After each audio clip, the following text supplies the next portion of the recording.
சொல்கிறார். அதான் இங்க சொல்றார், நீங்கள் என் மந்தையை சிதறடித்து விட்டீர்கள், அதனை துரத்தி அடித்தீர்கள். அடுத்தது, அதனை பராமரிக்கவில்லை. என்ன பராமரிக்கவில்லை? அது ராயப்பரிடம் பேதுருவிடம் கேட்பார் இயேசு. பேணி வள 3 கடமை கேட்பார் அல்லவா? நீ உண்மையிலே என்ன அன்பு செய்தால் இதை செய் இதை செய்ன்னு சொல்வார். இன்னுக்கு எழுந்தருளும் நாளன்று அதில் பேணி வளர அப்படின்னா இந்த குடும்பத்தை பேணி வளர்க்க வேண்டும். குடும்பத்தை பேணி வளர்க்க வேண்டும் என்றால் அதனை பராமரிக்க வேண்டும். அது பராமரிக்கப்பட வேண்டும் என்றால் அந்த குடும்பத்தில் அந்த குடும்ப நம்பிக்கை உள்ளவர்கள் இருக்க வேண்டும். அந்த கூட்டத்தில் அங்க ஒரு நம்பிக்கை இல்லாதவனா வச்சுக்கிட்டு ஆடுகளாக இல்லாதவர்களை வைத்துக் கொண்டு, ஓநாய்கள் என்று சொல்லலாம் மற்றவர்களை, வெள்ளாடு என்று வைத்துக் கொள்ளுங்கள். ஆங்கிலத்தில் சொல்லும் போது செம்மறி வெள்ளாடு என்று 2 நிலை இருக்கிறது.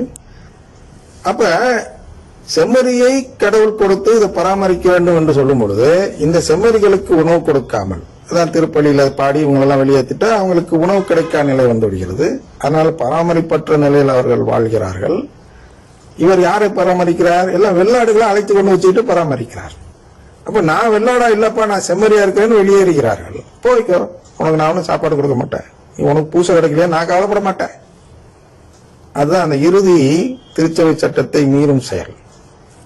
இறுதி திருச்சபை சட்டம் என்ன சொல்கிறார் என்றால், எவ்வளவோ சட்டம் நம்ம திருச்சபையில் போடப்பட்டிருந்தாலும் எல்லா சட்டத்தையும் மேலோங்கி ஓவர் ரூல் அப்படின்னு நம்ம இதுல எல்லாம் பாக்குறோம்ல, கோர்ட் சீன்ல எல்லாம் சினிமால. அப்ப எல்லாத்தையும் எல்லாத்துக்கும் மேலாக தேவைப்படுவது என்பது என்ன என்றால் ஆன்ம மீட்பு என்று திருச்சபை சட்டம் சொல்கிறது. இந்த போலி குருக்கள் அதெல்லாம் கவலைப்பட மாட்டான். ஏஞ்சி வரையா போய்க்க, ஏன் ஏஞ்சி போறான்? அவன் ஆன்ம மீட்பை தேடி ஏஞ்சி போறான். அதை கூட கேள்வி கேட்பதில்லை. இல்ல அவங்களுக்காக ஒரு ஏஞ்சி போறவங்களுக்குலாம் திருப்பலி வைக்கிறேன்னா தனியா ஒன்று வச்சால் பராமரிக்கிறார் என்ற பொருள். அதெல்லாம் வைக்க மாட்டாங்க. வேணும்ட்டு அப்பதான் பாட சொல்லி வைப்பாங்க.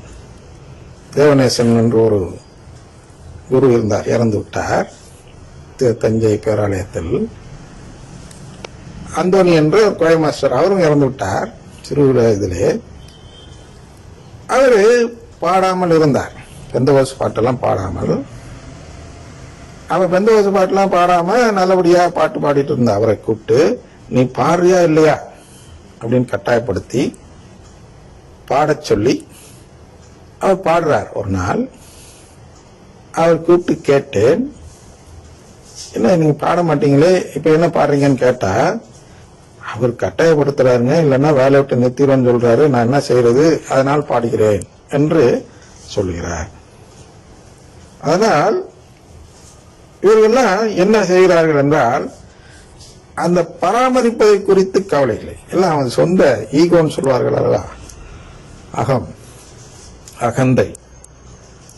அந்த அகந்தையில் செயல்படக்கூடியவர்கள் தான் இருக்கிறார்கள். இவர்களெல்லாம் போலி குருக்கள்.